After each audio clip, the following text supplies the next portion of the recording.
finished chapter 19 last Tuesday, and I know how heavy chapter 19 is. Any questions on that? Very scandalizing, very heavy, things that are difficult to really accept and of course understand where God is in all of these things that we talk about in chapter 19. So let us just go back and have a summary of chapter 19 to put everything into proper perspective. But in order to really appreciate the story in chapter 19, actually two very important and heavy things in chapter 19. Do you remember?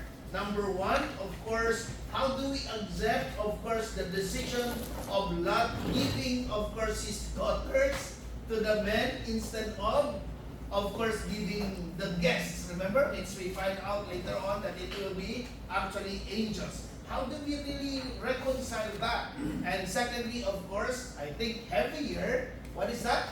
The daughters of Lot, of course, you already know what happened to them. So how do we really understand and appreciate the story?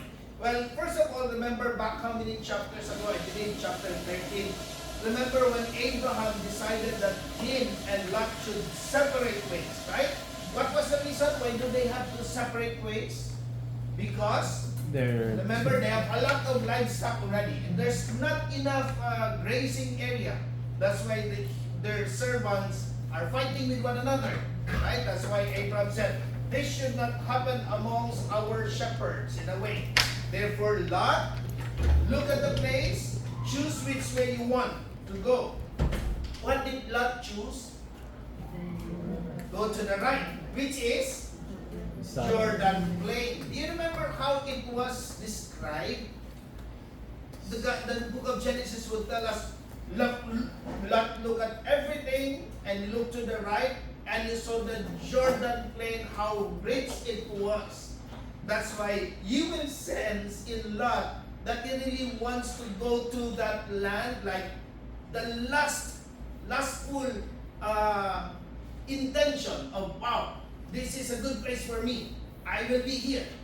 That's why he chose that compared to Abraham. You will also see, of course, the personality of Abraham, always making the other first rather than yourself.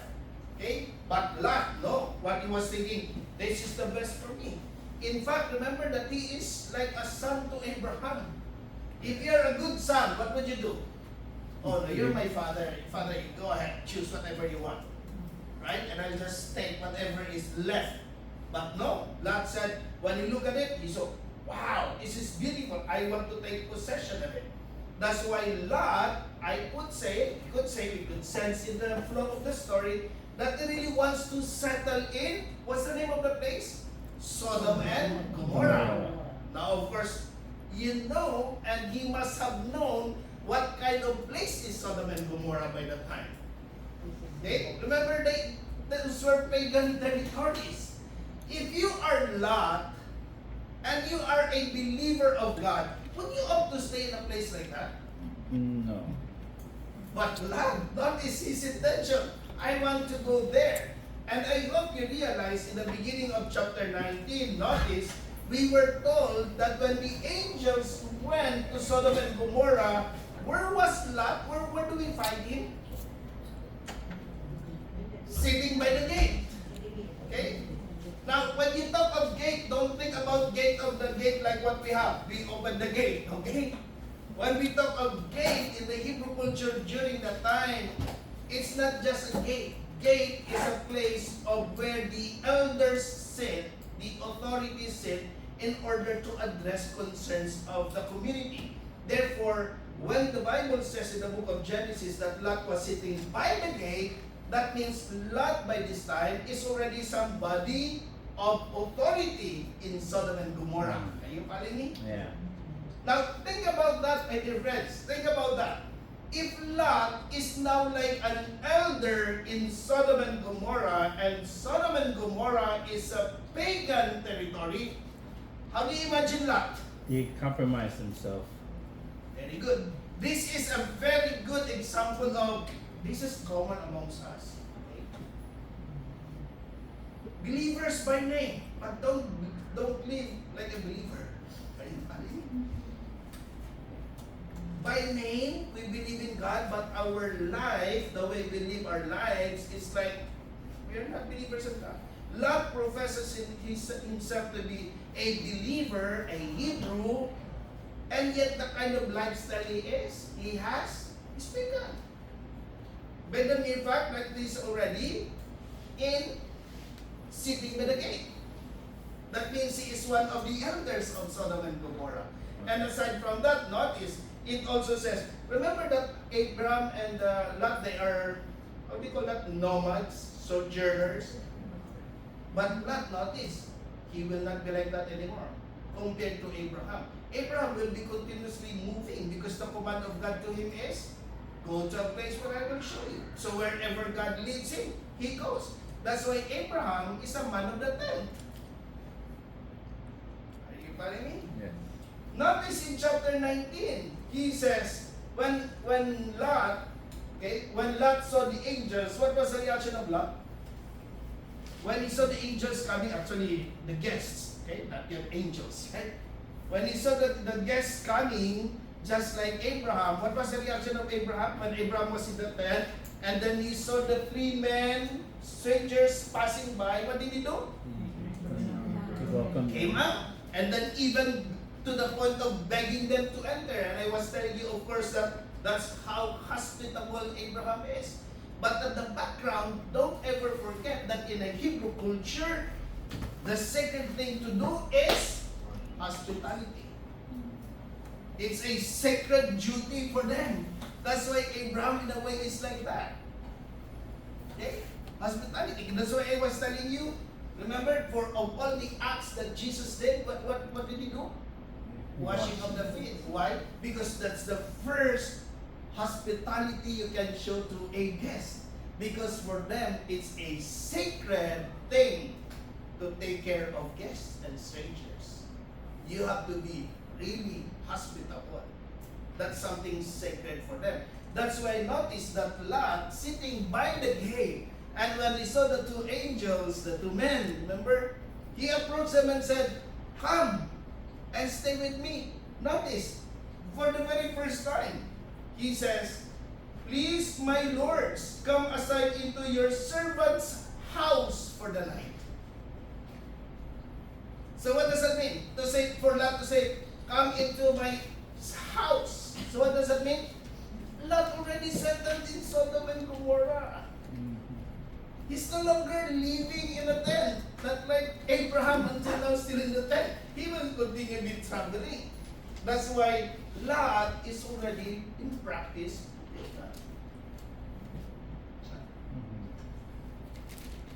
I'll already give you a hint.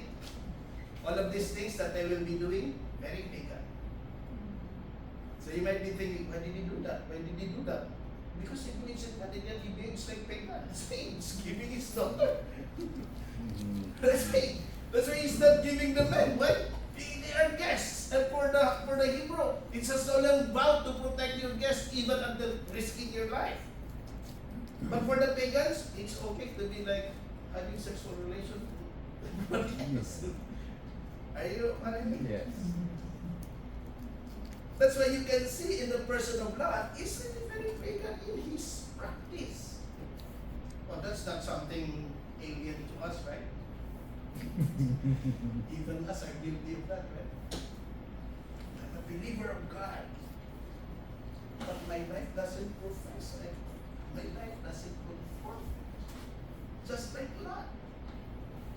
And another thing, you would understand why Lot would force them to stay in the house to get it.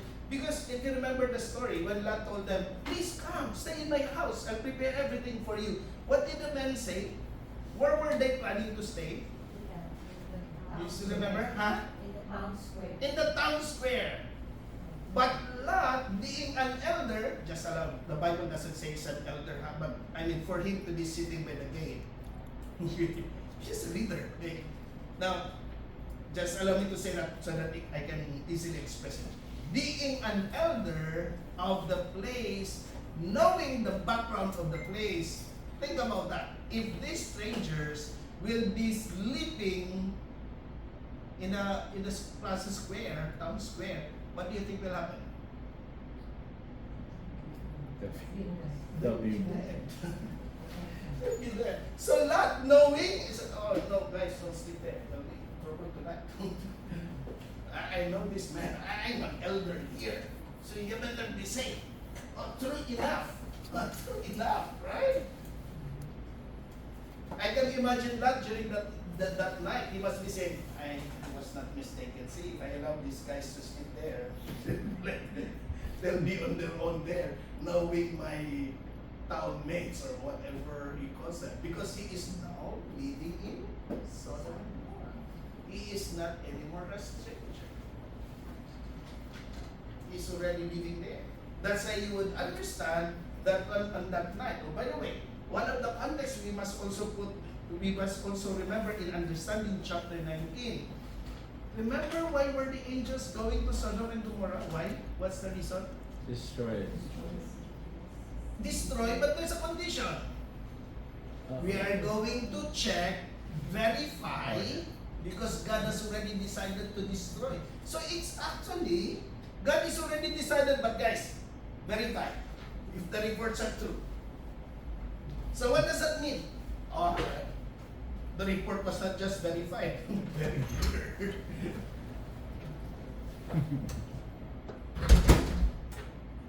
Very clear how evil Sodom and Gomorrah was during that time. For those who were not here last Tuesday, when the angels came and Lot invited the guests, went to Sodom and Gomorrah, Lot, sitting by the gate, invited them to say, come, stay with me in my house. Very important. Stay with me in my house. For the first time, there's a mention of house. Before, it's just tents. In my house. And I'll prepare food for you. I'll prepare everything. Something like that. Because it's very sacred for them. It's being hospitable. And aside from that, knowing the situation of the place. And being an elder. He already knows what will happen. And at that night, the men of the place. Did you even notice? It says there, young and old. Did you notice that? The men of the place, young and old, came by the house. What does that mean for the book of Genesis to say young and old? What does that mean? Everybody. That's how evil was Sodom during the time. Came to the house and told Lot, bring out your guests because we want to have sexual relations with them. Can you imagine? This is the first record of homosexuality in the Bible. Okay. Now, of course, we don't compromise our teaching and faith. That's the greatest challenge. This is where the real teaching of Jesus really comes into the picture. When you stand for the truth and what is right, you'll be persecuted, but first your loyalty to God's teachings of you. It's very clear in the scriptures, no matter how you relate it, homosexuality is a sin. Okay. It's a hurtful reality, but you just have to stand for what is the teaching of the Lord. So how evil is Sodom and Gomorrah? For the men to even have wanting to have sexual relations with the male guests of Lot. Can you imagine that demand? And as a reaction, what did the Lot say? Oh, please, don't do that wicked thing, for they are under my roof. Notice that? They're under my roof. The solemn vow of if you have a guest, you have to show the best hospitality you can have, even at the point of protecting them, even by risking your life. That's why Lot will not be willing to give them the men, his guests. Can you imagine if all the men of the place of the is outside and telling, Father, bring all the men there! Your guests. And Lot will be saying, please don't do that wicked thing, for these guests is under my roof. That's what it means by I now have the obligation to protect them, even risking my life. Instead, what did he say? This is the shocking part. He said, instead, I have 2 daughters here, want no relations with men. Let me give them to you, and you can do whatever you want to. My dear friends, no doubt, Lot is pagan at this time, in practice. Because pagans is sleeping with them. That's really their practice, promiscuity, everything. So he's already influenced. In a way, give of course the benefit of the doubt to Lot, huh? Because given a choice between giving the men whom you have sacred duty to protect as your guests under your house, than giving your daughters, it will be less evil to give the daughters. Because added factor to that is, I already mentioned last time, added factor to that, in consideration, remember women during that time were considered second class. Like properties of the men. Verifying the context. Therefore, if you are following our principle in morality and in philosophy, there is a principle what we call as the principle of the lesser evil. Giving Lot the benefit of the doubt, I believe, I don't want to accept that Lot knows it is right thing to give the daughters. I personally believe he doesn't believe that giving the daughters is right. It's more of this is lesser evil. Are you following? The principle of lesser evil. What is the principle of lesser evil? If you have only, there's no other option. Only two options you have, and both options are evil, choose the lesser evil. Are you following me?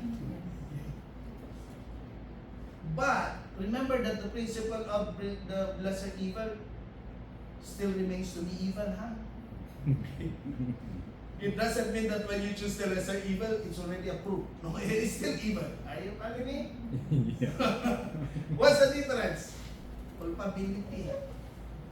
The degree of culpability is lesser. This will not be a very good example, but I cannot think of any good example. If somebody is attacking you to the point of you think the person can kill you, don't kill him, just paralyze him. Lesser evil. It's not a good because both are evil. I'm not saying it's not. The best solution to that is run away, huh? Run away. But if you're already like cornered in the that's still lesser evil to just injure the person than to kill the person. Are you following me? Are you making sense? That's the principle of lesser evil. But I'm not telling you that already forgiven because you just you just injured the person. You still have sin, but at least the culpability is. I believe that's what Lot was doing.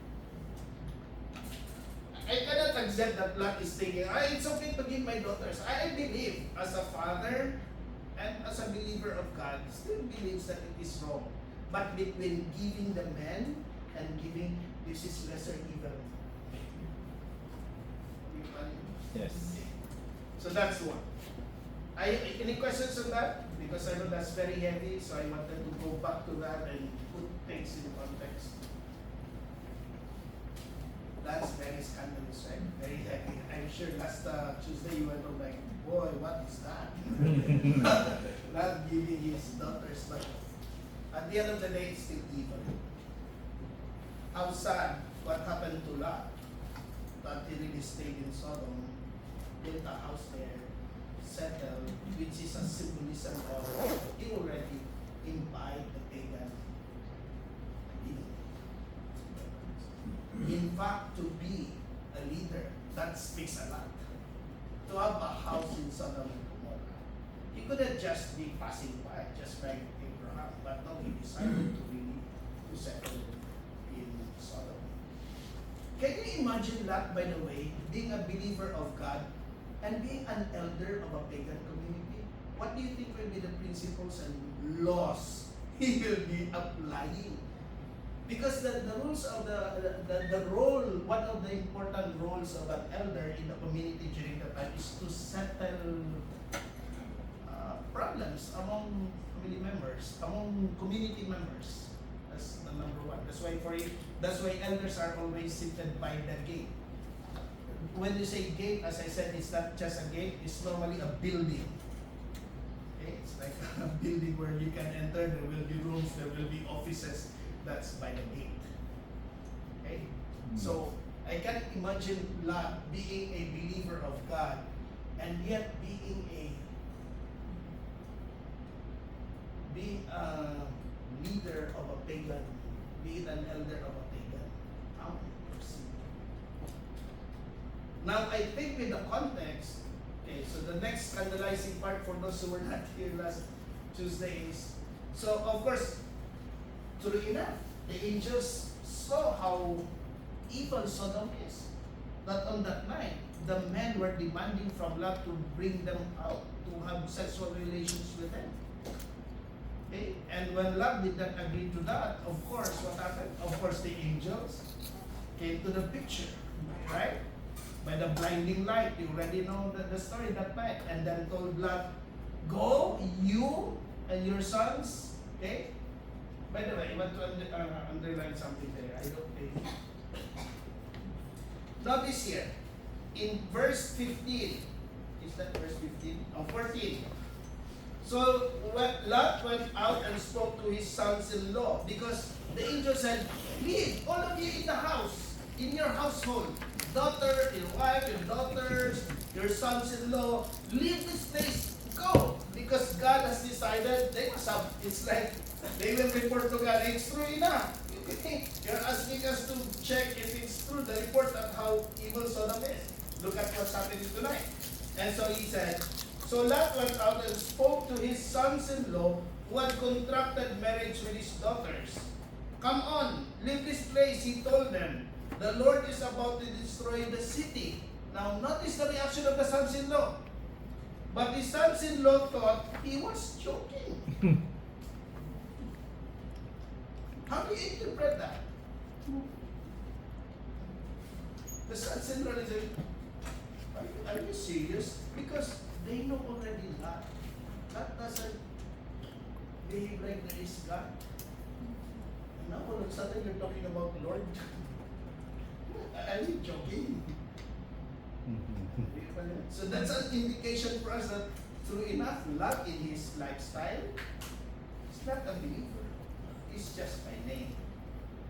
Okay? And then the command of the angels is leave, go to the wilderness. And notice the reaction of Lot. What was the reaction of Lot?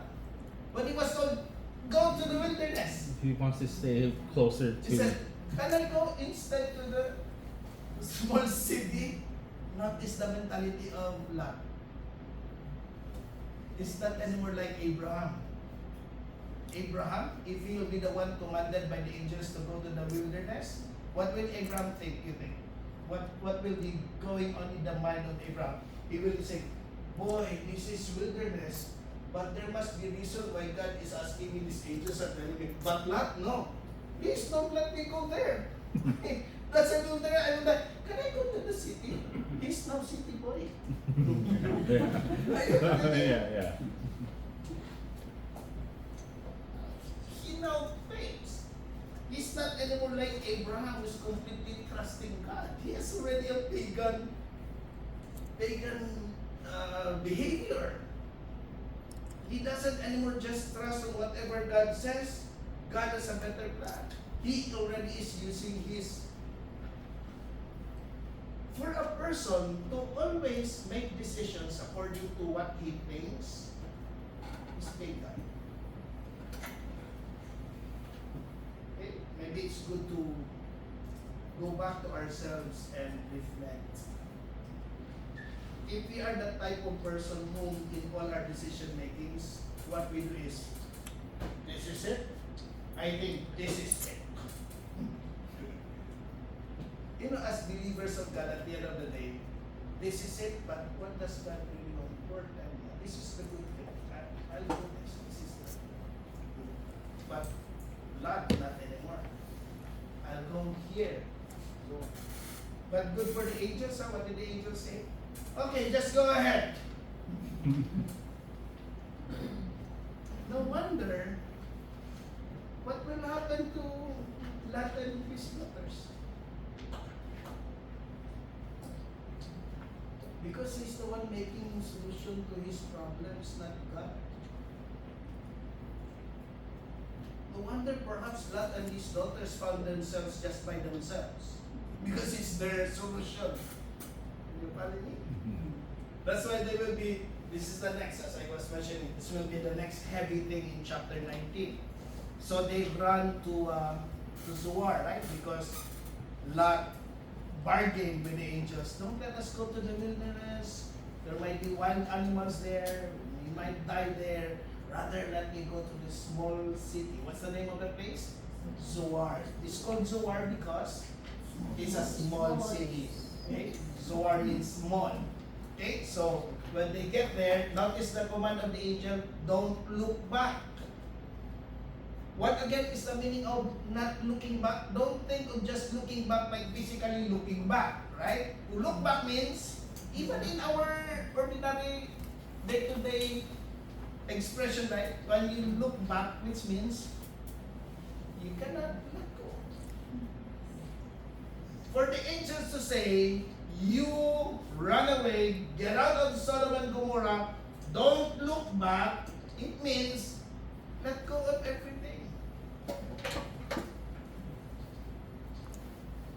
My dear friends, don't ever forget, they are wealthy in Sodom and Gomorrah. Remember that Lot is a very wealthy man. You think being a Hebrew, a stranger in the place, you can be an elder if you are not. Are you following me? Yeah. That's why it will be difficult to not look back. That's why it will be difficult to not look back. It's like, oh, but let me get first my golds. Can I? Can I?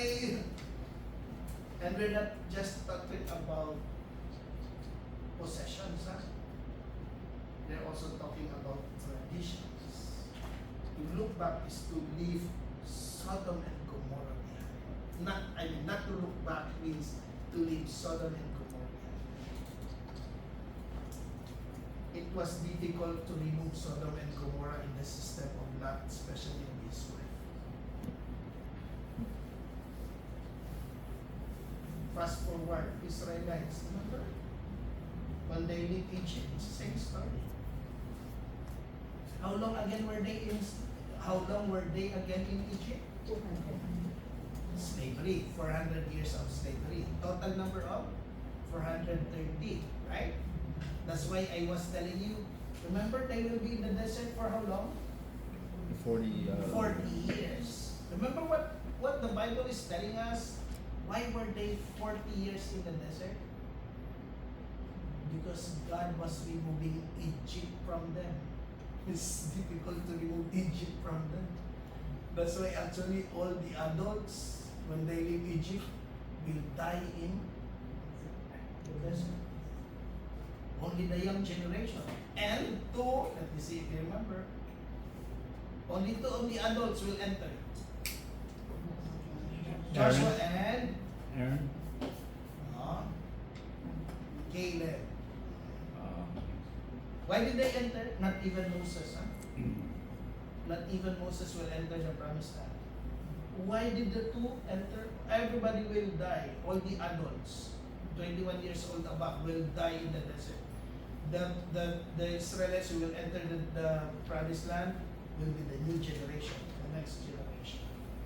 Okay? Except two adults, Joshua and Caleb. Why Joshua and Caleb? That's already years back, Father. And the leaders? No, because remember that 12 spies. Very good. 12 spies. They were the Remember ones that advocated for them to invade. out of the 12, remember after spying the land for 40 days, they came back. The 10 said, oh, let's not enter the promised land because the people there are giants.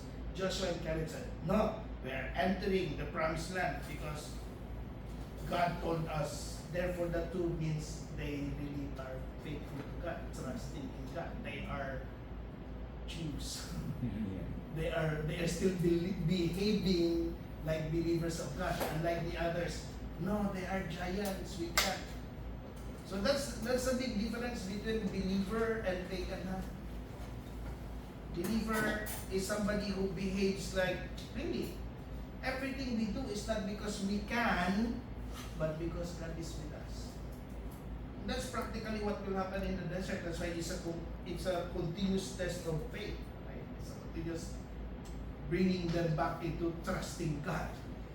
Trusting God. So that's why here, when the angels told them, do not look back, it's telling them, leave everything behind in Sodom and leave Sodom.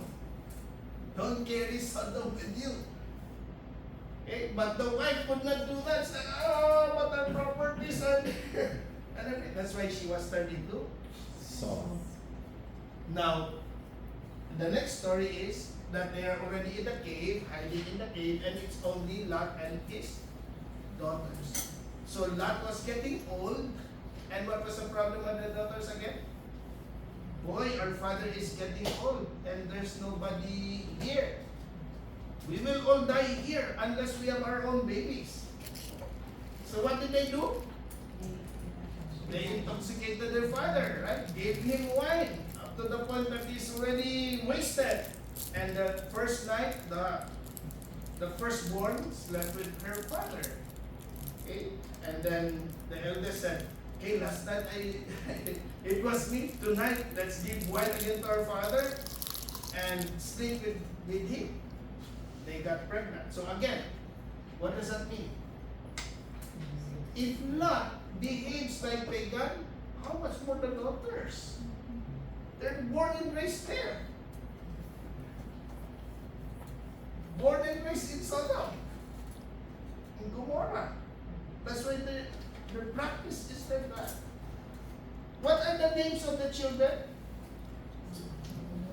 Moab and Ammon. Don't ever forget their names. Because later on, we will find that all of those who are very, how do you say that? I don't know if I have the correct, English is not my first language. Sexual promiscuity, in the future, it will be the Moabites and the Ammonites. Talking about that kind of lifestyle, very immoral, it will be the Moabites. What do you expect? Look at the background. Look at the background. But again, another thing there to consider, what were the daughters thinking? They behaved pagan, not only because they are sexually promiscuous, that even they would sleep even with their father, but more important than that is this. What? They're making solutions to their problem. Their own plan again. That's how pagans behave. Always believe, if you truly believe in God, if you are following, this is the condition, the premise. If what you are doing is the will of God, that is His command to you, even though there are situations you feel like this is impossible, always believe that it's God's plan I'm doing. That's why for us priests, we are always reminded, remember that your ministry is not your ministry.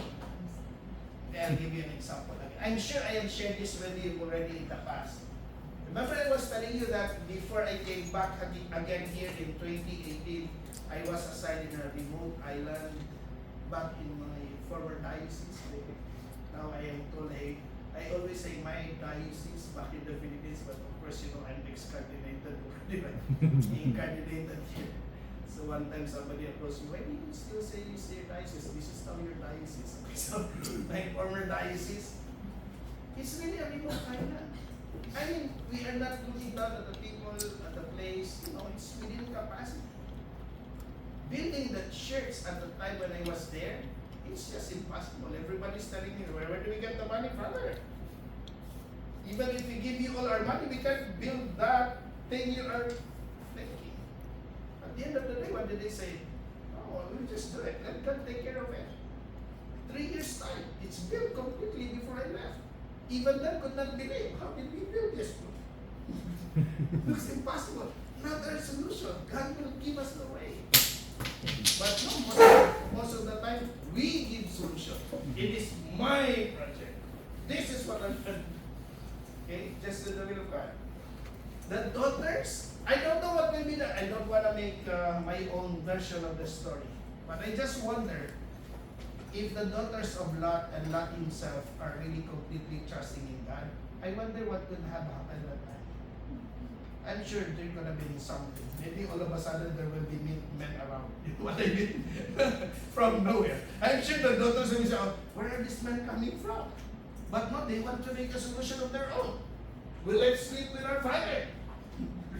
That's them thinking. That's them making the solution. Does that remind you of somebody, by the way? That also made her own solution. Sarah. Very good. Well, what about Sarah? She gave her See, servant. the promise of God to Abraham. You will be the father of many nations. After 10 years, Sarah is not still conceiving. What did Sarah think? Boy, I'm the hindrance to the will of God. To the promise of God to my husband.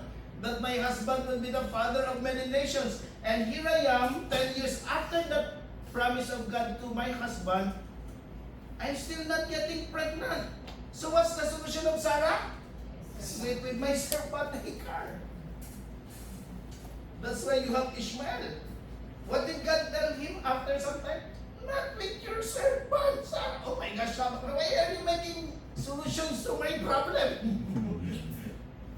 If it will be God, it will be like, it's my problem, Sarah. Don't worry about that. But no, Sarah wanted to give a solution.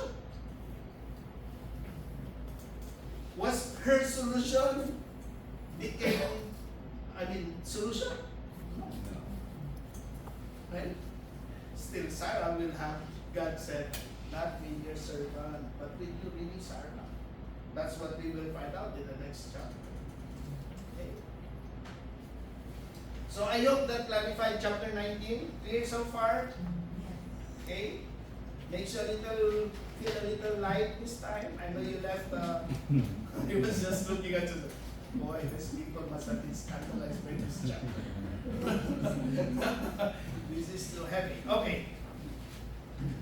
Okay, let's go to chapter 20. From there, Abraham journeyed on to the region of the Negev. So notice here, Abraham is really a sojourner. It's not like Lot who settled in Sodom and Gomorrah, where he settled between Kadesh and Shur.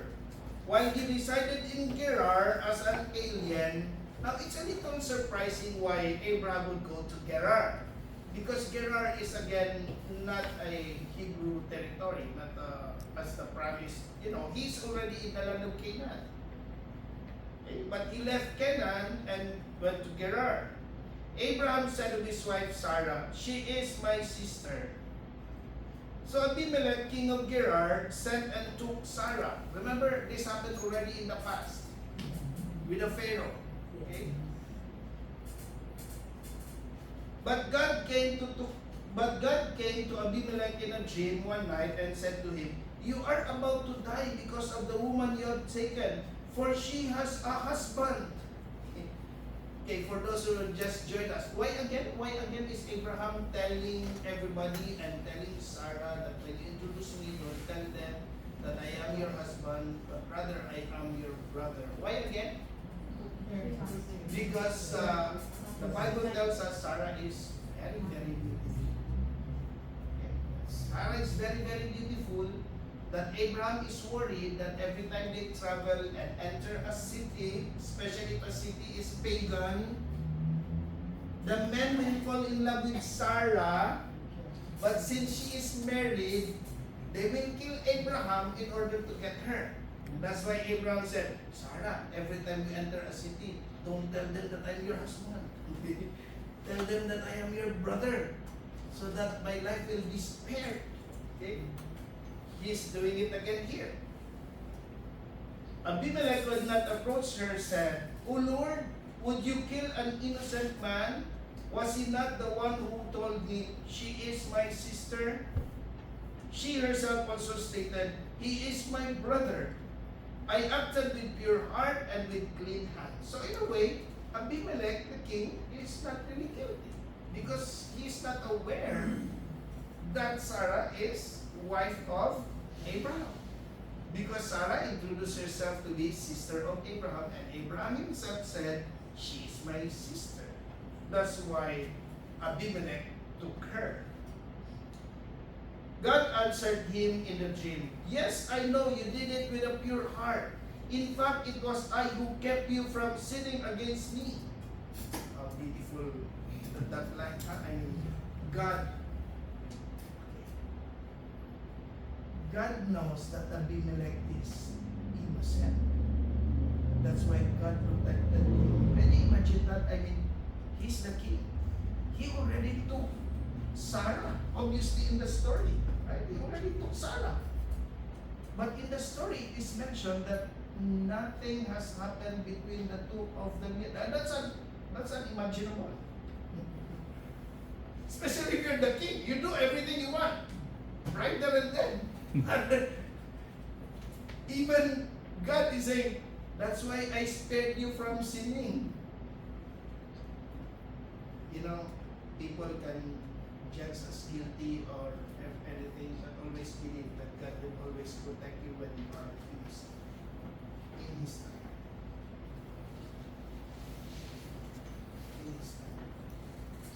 When God promises us something, it doesn't happen automatically. You notice that?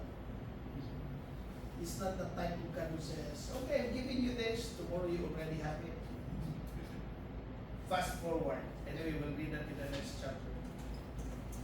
When will Abraham and Sarah have Isaac? How old was Abraham when he received the promise from God that you will be the father of many nations? 90. No, 75.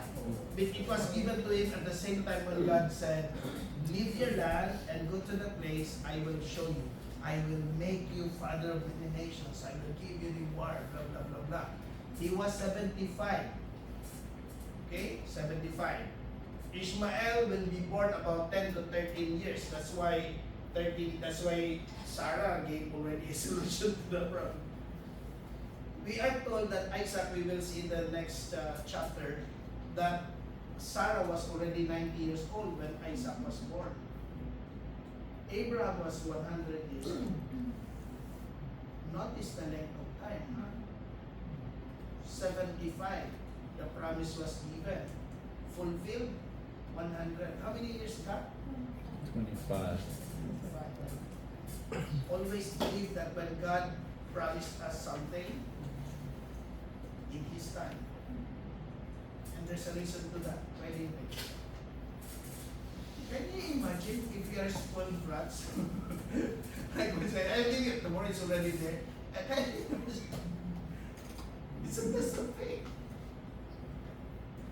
Sarah failed the test, obviously. She could not wait. She made her solution. Look at Abimelech here, innocent. He could have sinned. On the very same day and night, he took Sarah. He could have sinned. Obviously, Sarah is already with him for how many days? That's why here God answered him in the dream, "Yes, I know you did it with a pure heart. In fact, it was I who kept you from sinning against me. That is why I did not let you touch her." I can imagine Abimelech when they're thinking, "Yeah, I'm also wondering why she's already with me for a minute." Right? I can imagine Abimelech. Yeah, I just realized that perhaps it's right. I just guess that she's already with me for how many days as a wife because he took her. Now I know the wisdom of God. God protected me because He knows I am innocent. It will be a totally different story if Abimelech already had relations with Sarah. She will be guilty. He will be guilty of adultery in a way. But no, he remained innocent. That's why God protected him.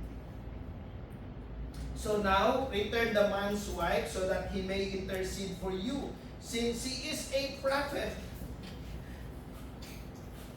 Abraham made a wrong decision here. But notice, God protected him because he is a prophet. That you may live. If you do not return her, you can be sure that you and all and who are yours will die. Early the next morning, Abimelech called all his servants and informed them of everything that had happened, and the men were filled with fear.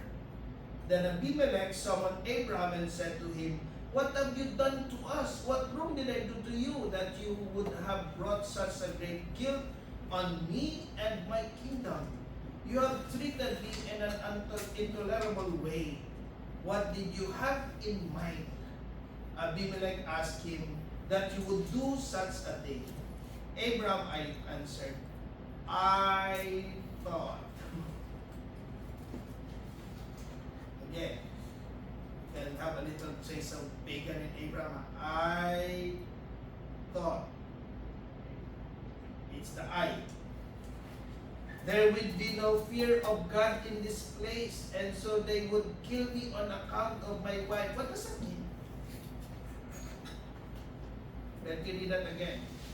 I thought there would be no fear of God in this place, so they would kill me on account of my wife.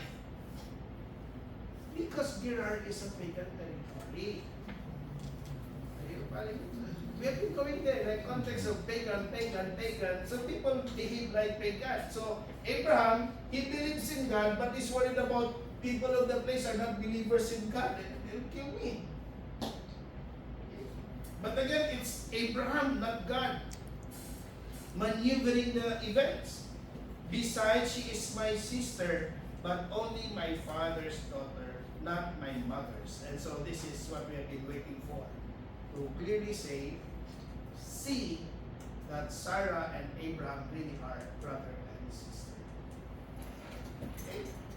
Half brother, half sister, same father, different mother. But was Abraham lying? Yes, he's still lying. Why? Because it was intentional. Tell them that you are my sister. You know, intentions matter a lot. I think I already explained that to you several times. Intentions matter a lot. Even though Abraham may be saying, okay, the half true because they are really brother and sister, but the intention is to deceive still evil. Father, could you say that Abraham did not have faith in God that he would protect him from being killed? In a way, that's why I said that phrase of a little pagan trace in Abraham. I would say, because if I will be Abraham, well, I can only say this because I already know the whole story, right?